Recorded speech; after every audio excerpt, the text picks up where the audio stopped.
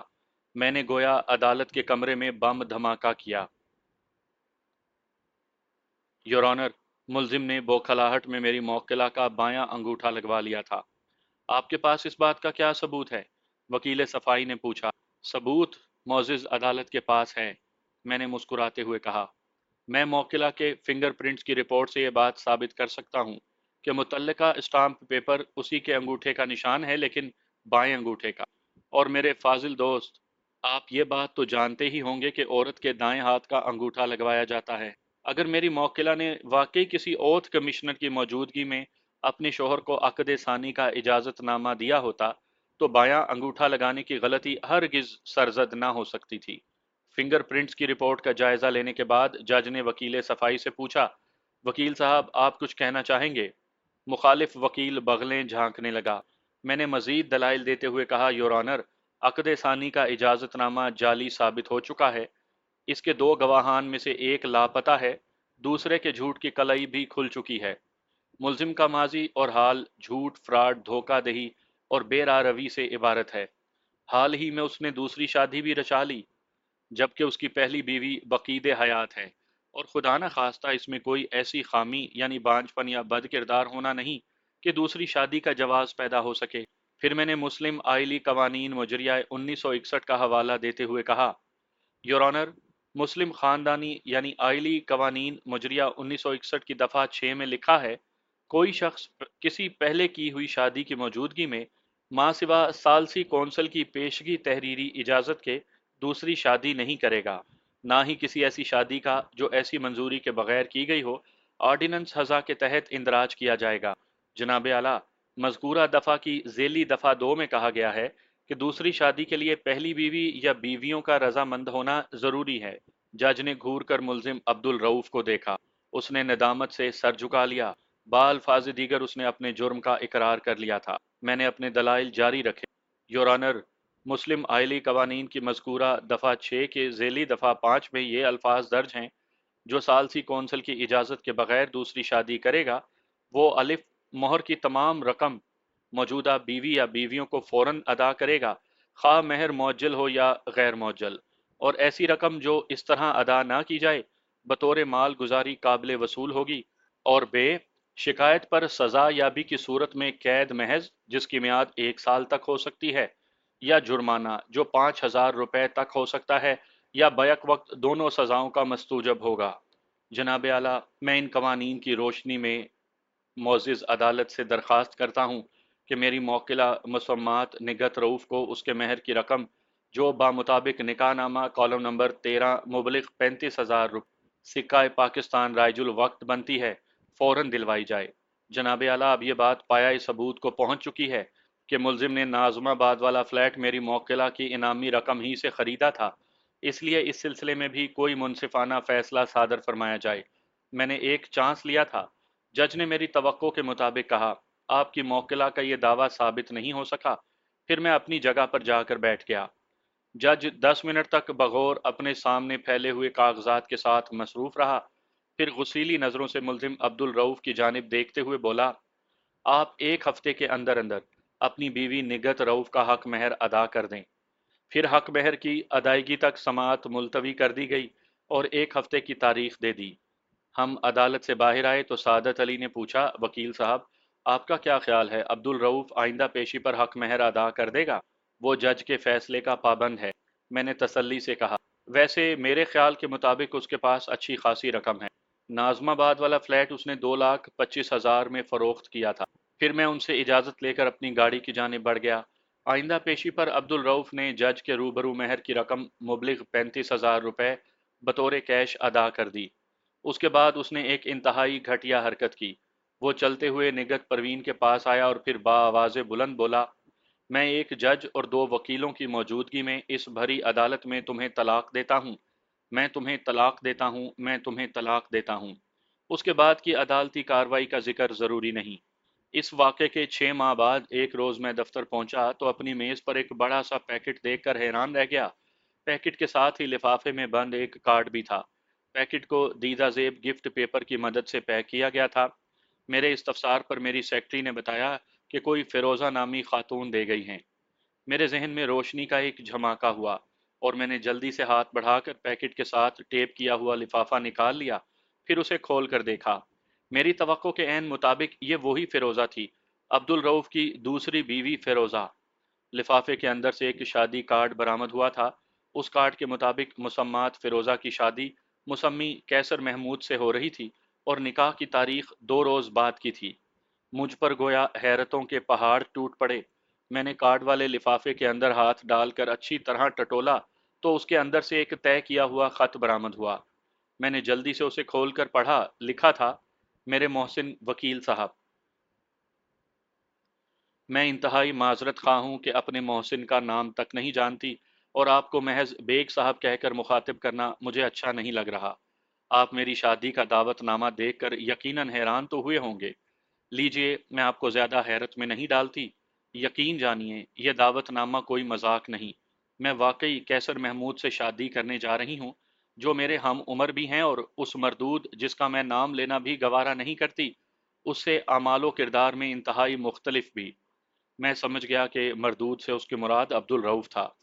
اب اس ناخوشگوار موضوع کو زیر بحث لانا اچھا تو نہیں لگتا، تاہم آپ کی الجھن دور کرنے کے لیے مختصراً عرض کرتی ہوں کہ اس نے اس روز عدالت میں نگہت کو طلاق میرے ہی ایما پر دی تھی۔ تمام عدالتی کارروائی کے دوران میں اس کا مکروہ کردار اور غلیظ باطن میرے سامنے آشکار ہو چکا تھا اور میں نے دل میں ٹھوس فیصلہ کر لیا تھا کہ اسے عبرتناک سبق سکھاؤں گی، لیکن میں نہیں چاہتی تھی کہ نگہت جیسی معصوم عورت کے ساتھ کوئی زیادتی ہو۔ میں جانتی تھی جب میں اس پر لعنت بھیج دوں گی تو وہ دوبارہ نگہت پر مسلط ہو جائے گا، جس کی روح پہلے ہی اس کے ظلم و ستم سے تار تار ہو چکی تھی۔ میں سب سے پہلے اس کی حفاظت کا بندوبست کرنا چاہتی تھی اور اسے اس کا حق دلانا چاہتی تھی۔ نیت کا حال تو خدا جانتا ہے، میں کہاں تک اپنے عمل میں راسخ ہوں یہ اللہ ہی جانتا ہے۔ میں ایک عورت ہوں اور میں نے جو کچھ بھی کیا ایک عورت کی ہمدردی ہی میں کیا۔ جب جج نے اس کے خلاف فیصلہ سنا دیا اور 1 ہفتے کی مہلت دے دی تو میں نے اسے مجبور کر دیا کہ وہ مہر کی رقم ادا کرنے کے بعد نگہت کو طلاق دے دے گا، اور وہ میرا مطالبہ ماننے کے لیے مجبور تھا کیونکہ اس کے بہت سے مالی مفاد مجھ سے وابستہ ہو چکے تھے جن سے وہ کسی بھی قیمت پر دستبردار نہیں ہونا چاہتا تھا۔ اس کی تفصیل میں آپ کو بالمشافہ ملاقات پر سناؤں گی۔ قصہ مختصر، میں نے ایک تیر سے 2 شکار کیے، نگہت کو اس کے چنگل سے آزاد بھی کروایا اور چند روز کے بعد لات مار کر اسے گھر سے بھی نکال دیا۔ اب وہ اسی شہر کی کسی سڑک پر آپ کو جوتیاں چٹکھاتا ہوا نظر آ جائے گا۔ مقدمے کے دوران میں اس نے نازم آباد والی اسٹیٹ ایجنسی چھوڑ دی تھی اور اپنا سارا سرمایہ میرے کاروبار میں لگا دیا تھا۔ اگر وہ آپ کو نظر آ جائے تو میری طرف سے اجازت ہے، آپ چاہیں تو اسے دیکھتے ہی گولی مار دیں، آپ کو کچھ نہیں کہا جائے گا۔ اور ہاں، میں ایک بات تو آپ کو بتانا بھول ہی گئی، میں نے تنسیخ نکاح کا مقدمہ 2 پیشیوں میں ہی جیت لیا تھا کیونکہ اس کی جانب سے کوئی سرگرمی نہیں دکھائی گئی۔ میری شدید خواہش تھی کہ میرا مقدمہ آپ لڑیں، مگر میری بدقسمتی کہ ان دنوں آپ یورپ کے تفریحی دورے پر گئے ہوئے تھے اور میں اس کو آپ کی واپسی تک ایک آنکھ دیکھنے کی روادار نہیں تھی۔ پیکٹ کے اندر آپ کے لیے ایک گرم سوٹ کا کپڑا اور مٹھائی ہے، اور شادی کی تاریخ یاد رکھیے گا۔ میں آپ کا انتظار کروں گی، فیروزہ۔ میں نے فیروزہ کے خط کو طے کر کے شادی کارڈ کے ساتھ ہی لفافے میں رکھ دیا، پھر لفافے کو پھولدار پیکٹ کے اوپر رکھ کر اپنی ریوالونگ چیئر سے ٹیک لگائی اور آنکھیں بند کر لیں۔ بے ساختہ مجھے سلیم احمد کا یہ شعر یاد آ گیا، تو منکر قانون مکافات عمل تھا، لے دیکھ تیرا عرصہ محشر بھی یہاں ہے۔